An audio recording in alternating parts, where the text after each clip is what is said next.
Hello students, मैं doctor Renu Singh, department of botany, SRLS college Kaladera. हमने पिछली क्लासेस में प्लांट टिश्यू टॉपिक चालू किया था, जिसके अंतर्गत हमने परमानेंट टिश्यूज़ के बारे में अध्ययन किया। आज के इस लेक्चर में हम मेरिस्टेमेटिक टिश्यूज़ के बारे में बात करेंगे और शूट एपिकल मेरिस्टेम के बारे में बात करेंगे। शूट एपिकल मेरिस्टेम यानी कि हम सरल भाषा में ये कह सकते हैं कि जो शूट सिस्टम, प्लांट का शूट सिस्टम होता है, उसकी सभी संरचनाएं शीर्षस्थ विभाज्योतक से होती है, यानी शूट एपिकल मेरिस्टेम से होती है, और इसे ही हम प्ररोढ़ शीर्ष विभाज्योतक कहते हैं। संवहनी पौधों में मुख्यतया रूट सिस्टम और शूट सिस्टम पाया जाता है, जैसा कि हम जानते हैं। तो जो शूट सिस्टम है वो शूट एपिकल मेरिस्टेम से बनता है, और जो रूट सिस्टम या मूल तंत्र है वो रूट एपिकल मेरिस्टेम से बनता है। सबसे पहले हम मेरिस्टेम होता क्या है इसके बारे में जानेंगे। मेरिस्टेमेटिक टिश्यू यानी कि जो कंटिन्यूस डिवाइडिंग सेल्स हैं उनसे बना होता है, यानी कि जिनमें निरंतर विभाजन की क्षमता होती है, उन सेल्स के द्वारा मेरिस्टेमेटिक टिश्यू बनता है, या हम उन्हें कंटिन्यूस डिवाइडिंग सेल्स को ही मेरिस्टेम कहते हैं। जो मेरिस्टेम शब्द है वो नागेली ने 1878 में सर्वप्रथम दिया था। इस ग्रीक भाषा के शब्द का अर्थ है टू डिवाइड, यानी कि विभाजित होना।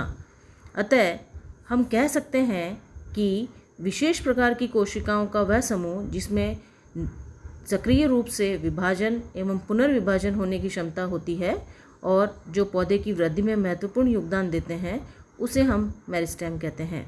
विभाज्यतक कोशिकाओं के कुछ प्रमुख लक्षण हैं जो इस प्रकार हैं।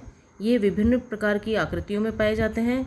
इनकी साइज़ अपेक्षाकृत छोटी होती है। कोशिका भित्ति इनमें अत्यंत पतली होती है और कोशिका द्रव्य गाढ़ा होता है।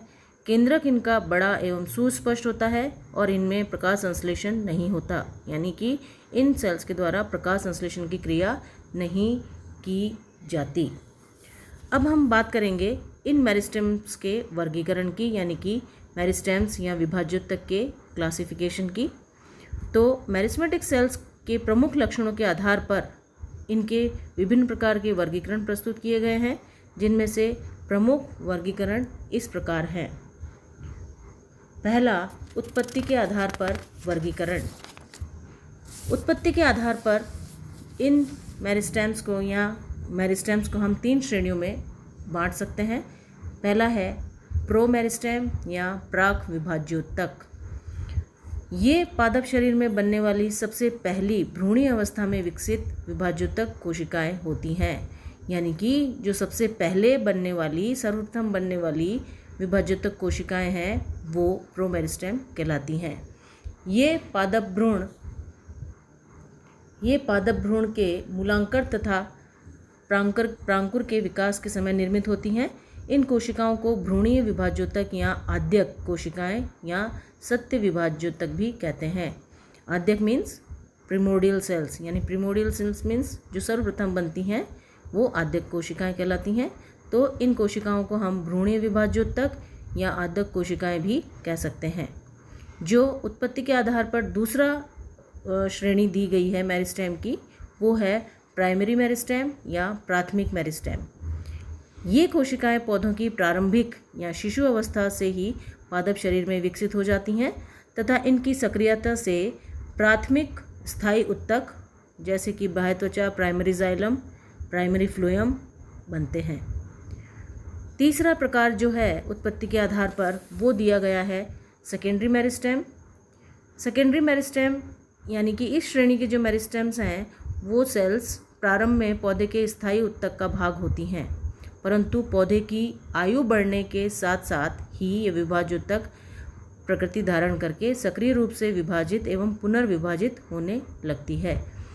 अर्थात हम कह सकते हैं कि ये सेल्स शुरुआत में तो पौधे के परमानेंट टिश्यू यानी स्थायी उत्तक का भाग होती है, परंतु जैसे जैसे पौधे की आयु बढ़ती है इनमें विभाजन क्षमता या विभाजन प्रवृत्ति चालू हो जाती है और ये सक्रिय रूप से विभाजित होना शुरू हो जाती हैं। अतः ऐसी मेरिस्टेम सेल्स जो बाद में सक्रिय विभाजन क्षमता प्रदर्शित करती हैं उनको हम सेकेंडरी मेरिस्टेम कहते हैं या द्वितीयक विभाज्योतक कहते हैं। एग्जाम्पल है काग एधा, अंतःपुलीय एधा तथा अतिरिक्त कैम्बियम वलय। सेकेंडरी मेरिस्टेम यानी द्वितीयक विभाज्योतक टिश्यू की सक्रियता से कॉर्क, छाल, सेकेंडरी जाइलम, सेकेंडरी फ्लोएम या सेकेंडरी कोर्टेक्स जैसे ऊतकों का निर्माण होता है। जो दूसरे प्रकार का क्लासिफिकेशन दिया गया है वो है स्थिति के आधार पर, यानी उनकी पोजीशन कहाँ है प्लांट के अंदर, वो किस स्थान पर पाए जाते हैं, किस पोजीशन पर पाए जाते हैं, उनके आधार पर इसे 3 श्रेणियों में बांटा गया है।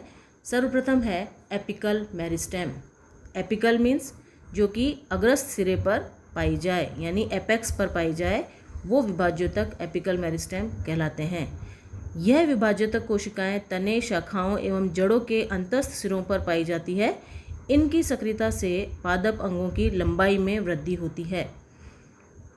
अग्रस्त सिरों पर जहाँ ये सेल्स स्थित होती हैं उनको वृद्धि शीर्ष या वृद्धि बिंदु भी हम कहते हैं। जैसा कि चित्र में दर्शाया गया है, जो सबसे ऊपर एपेक्स पर जो मेरिस्टेम पाया जाएगा, जिसमें कि कंटिन्यूस डिवाइडिंग या डिवीजन करने की क्षमता होती है, वह कहलाता है एपिकल मेरिस्टेम यानी अग्रस्त विभाज्योतक।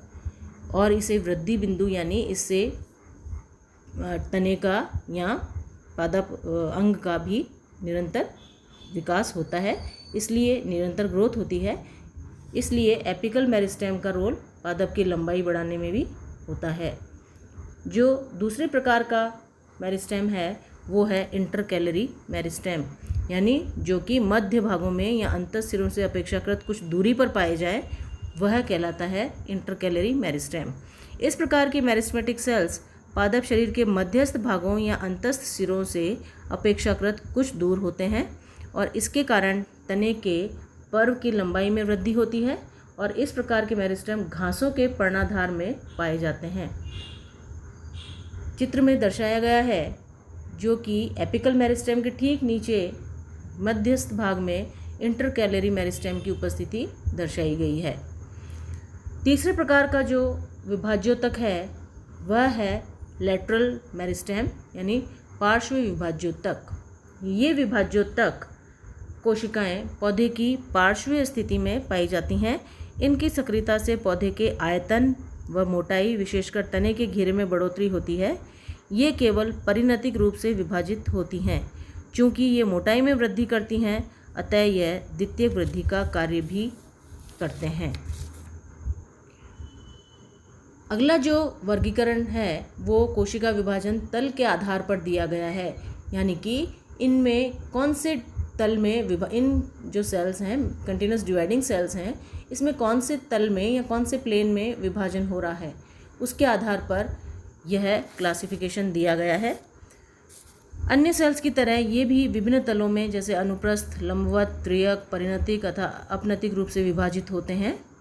सेल डिवीजन के आधार पर इन मेरिस्टेमेटिक टिश्यूज़ को 3 श्रेणियों में बांटा गया है। पहला है संहति विभाज्योतक यानी मास या ब्लॉक मेरिस्टेम।